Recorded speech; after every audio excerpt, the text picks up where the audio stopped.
With 1950 dawned the first half-century of a new age.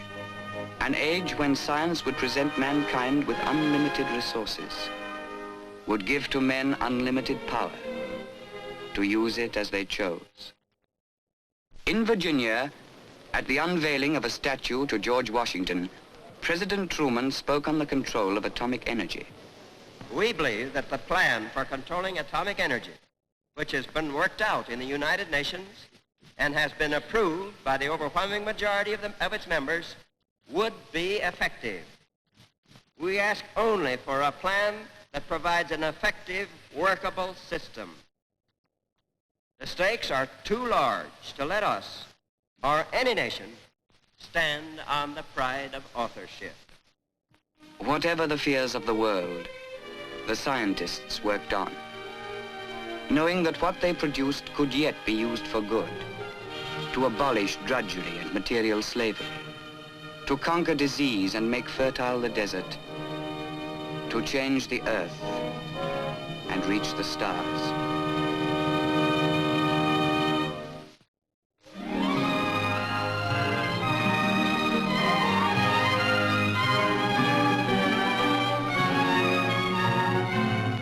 In Colombo, capital city of the new dominion of Ceylon, was held the Commonwealth Foreign Ministers' Conference.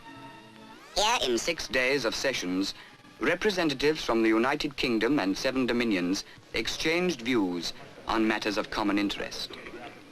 Such a meeting was a sign that what was once an empire was now in truth a commonwealth, a group of nations bonded by loyalty and a common desire to foster independence and self-rule.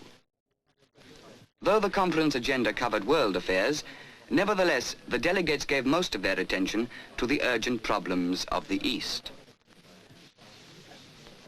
The East, a seething mass of countless millions, peoples of 100 different religions, creeds and ways of life, lands of sharp contrasts, fabulous wealth and dire poverty, ignorance and age-old wisdom. Now, in this present phase of its turbulent history, the East was aflame with the twin fires of nationalism and communism.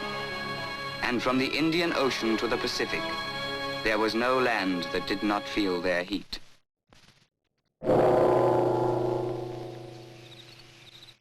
Deep in Malaya, British security forces pushed on in their long fight against the terrorists. In a jungle war, death comes furtively, from deep in the reeds, from the highest branches overhead. And when it comes, it strikes in the snap of a twig. Of all battlegrounds, the jungle is the worst.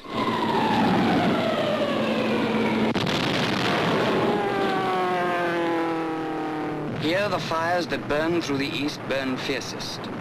In Malaya, the British, whatever their desires to foster independence and self-rule, were in a position only to meet force with force.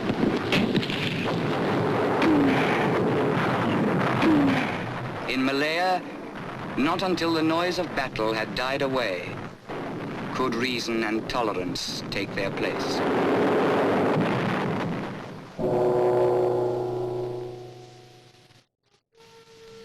On the island of Formosa, 300,000 troops trained for battle. In their last stronghold, the Chinese nationalists were preparing to meet certain communist invasion.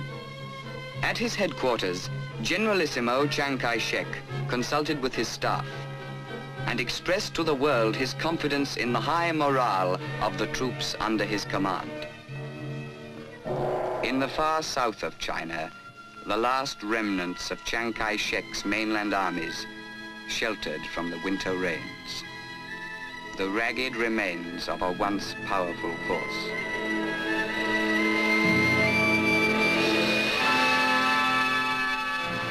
Along the roads and across the hills filed the weary columns of a beaten army. An army which had fought and retreated until nothing was left but flight into Indochina. Along the frontier, French guards watched the approach of this bedraggled host. And as each column crossed into French territory, so it was disarmed.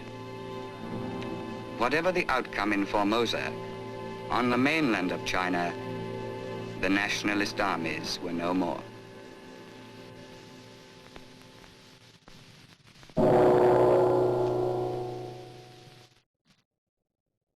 And here in Indochina itself, the fires had burned, the ravages of civil war.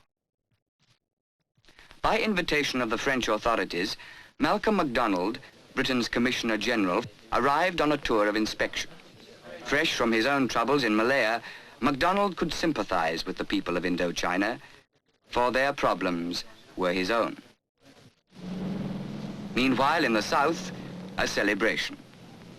Bowing before the tide of nationalist feeling, the French had given part of their colony Dominion status. Its new president, former Emperor Bao Dai.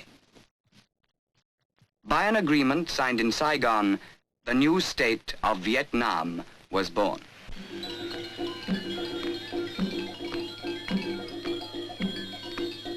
But though Indochina rejoiced, many had their doubts as to whether all her problems had been solved.